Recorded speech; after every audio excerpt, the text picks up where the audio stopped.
अध्याय 22। हे भाइयों और पितरों, मेरा प्रत्युत्तर सुनो, जो मैं अब तुम्हारे सामने कहता हूं। वे ये सुनकर कि वो हमसे इब्रानी भाषा में बोलता है और भी चुप रहे। तब उसने कहा, मैं तो यहूदी मनुष्य हूं, जो किलिकिया के तरसुस में जन्मा, परंतु इस नगर में गमलीएल के पांव के पास बैठकर पढ़ाया गया और बाप दादों की व्यवस्था की ठीक रीति पर सिखाया गया, और परमेश्वर के लिए ऐसी धुन लगाए था जैसे तुम सब आज लगाए हो। और मैंने पुरुष और स्त्री दोनों को बांध बांध कर और बंदी गृह में डाल डाल कर इस पंथ को यहां तक सताया कि उन्हें मरवा भी डाला।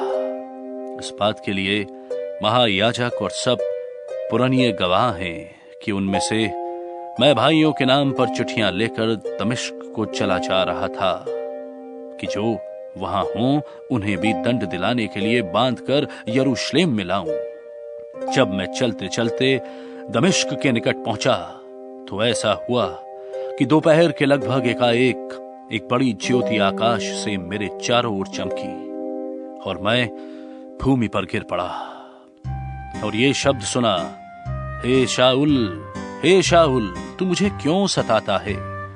मैंने उत्तर दिया, हे प्रभु, तू कौन है? उसने मुझसे कहा, मैं यीशु नासरी हूं जिसे तू सताता है। और मेरे साथियों ने ज्योति तो देखी, परंतु जो मुझसे बोलता था उसका शब्द ना सुना। तब मैंने कहा, हे प्रभु, मैं क्या करूं? प्रभु ने मुझसे कहा, उठकर दमिश्क में जा और जो कुछ तेरे करने के लिए ठहराया गया है वहां तुझसे सब कह दिया जाएगा। जब उस ज्योति के तेज के मारे मुझे कुछ दिखाई ना दिया तो मैं अपने साथियों के हाथ पकड़े हुए दमिश्क में आया। हनन्याह नाम का व्यवस्था के अनुसार एक भक्त मनुष्य जो वहां के रहने वाले सब यहूदियों में सुनाम था, मेरे पास आया और खड़ा होकर मुझसे कहा, हे भाई शाऊल, फिर देखने लग।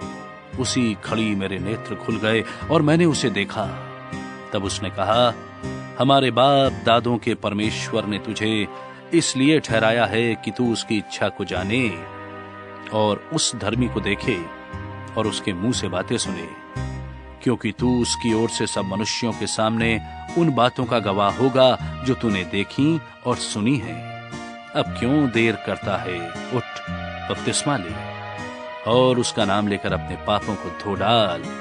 जब मैं फिर यरूशलेम में आकर मंदिर में प्रार्थना कर रहा था तो बेसुध हो गया और उसको देखा कि मुझसे कहता है, जल्दी करके यरूशलेम से झट निकल जा, क्योंकि वे मेरे विषय में तेरी गवाही ना मानेंगे। मैंने कहा, हे प्रभु, वे तो आप जानते हैं कि मैं तुझ पर विश्वास करने वालों को बंदी गृह में डालता और जगह जगह आराधनालय में पिटवाता था। जब तेरे गवाह स्तिफनुस का लोहू बहाया जा रहा था तब मैं भी वहां खड़ा था और इस बात में सहमत था और उसके घातकों के कपड़ों की रखवाली करता था। और उसने मुझसे कहा, चला जा, क्योंकि मैं तुझे अन्य जातियों के पास दूर दूर भेजूंगा। वे इस बात तक उसकी सुनते रहे। तब ऊंचे शब्द से चिल्लाए कि ऐसे मनुष्य का अंत करो, उसका जीवित रहना उचित नहीं। जब वे चिल्लाते और कपड़े फेंकते और आकाश में धूल उड़ाते थे तो पलटन के सूबेदार ने कहा कि इसे गढ़ में ले जाओ और कोड़े मार कर जांचो कि मैं जानूं कि लोग किस कारण उसके विरोध में ऐसे चिल्ला रहे हैं। जब उन्होंने उसे तस्मों से बांधा तो पौलुस ने उस सूबेदार से जो पास खड़ा था कहा, क्या ये उचित है कि तुम एक रोमी मनुष्य को और वो भी बिना दोषी ठहराए हुए कोड़े मारो?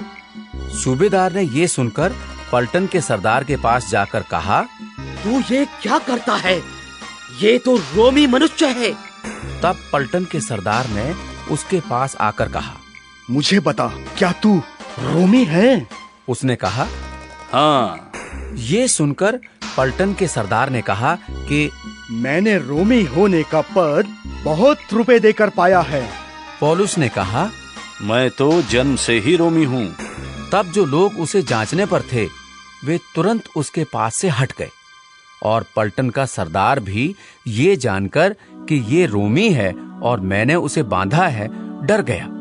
दूसरे दिन वो ठीक ठीक जानने की इच्छा से कि यहूदी उस पर क्यों दोष लगाते हैं, उसके बंधन खोल दिए और महायाजकों और सारी महासभा को इकट्ठे होने की आज्ञा दी और पौलुस को नीचे ले जाकर उनके सामने